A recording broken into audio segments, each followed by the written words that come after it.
Maoist party నేత Tippiri Tirupati alias Devji surrender తో కుటుంబ సభ్యులు ఆనందం వ్యక్తం చేశారు. జగిత్యాల జిల్లా కోరుట్లలో పుట్టి పెరిగిన దేవ్జీ 40 ఏళ్ల క్రితం మావోయిస్ట్ సిద్ధాంతాలకు ఆకర్షితుడై ఆ పార్టీలో చేరారు. అంచెలంచెలుగా సెంట్రల్ కమిటీ సభ్యుడిగా ఎదిగారు. ఇవాళ హైదరాబాద్ ఎస్ఐబి కార్యాలయంలో లొంగిపోయారు. దేవ్జీ త్వరలోనే ఇంటికి వస్తాడన్న సంతోషంలో కుటుంబ సభ్యులు స్వీట్స్ పంచుకున్నారు.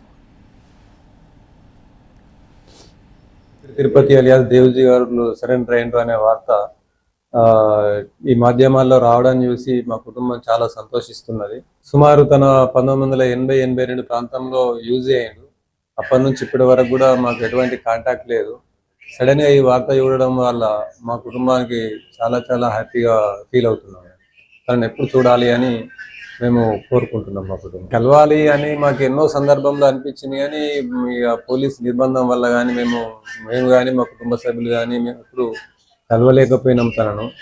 ఈరోజు ఈ వార్త వినడం అనేది చాలా సంతోషదాయకంగా భావిస్తుంది. నిజమైతే బాగుండు అనే ఆశ నిజమయ్యే రోజుకి వచ్చేసిందేమో. దేవ్జీ గారు లొంగుబాటు వార్త మా కుటుంబానికి ఎంతో ఆనందాన్ని కలిగించింది. ఎప్పుడెప్పుడు చూస్తామా అని ఎదురు చూస్తున్నాము. ఇంటికి వచ్చేయాలని ఎన్నో ప్రయత్నాలు చేశాం, ఎన్నో ఉత్తరాలు రాసాం. చివరికి ఎన్నో ఏళ్ల ఎదురు చూపుకి సమాధానం కావాలని కోరుకుంటున్నాం.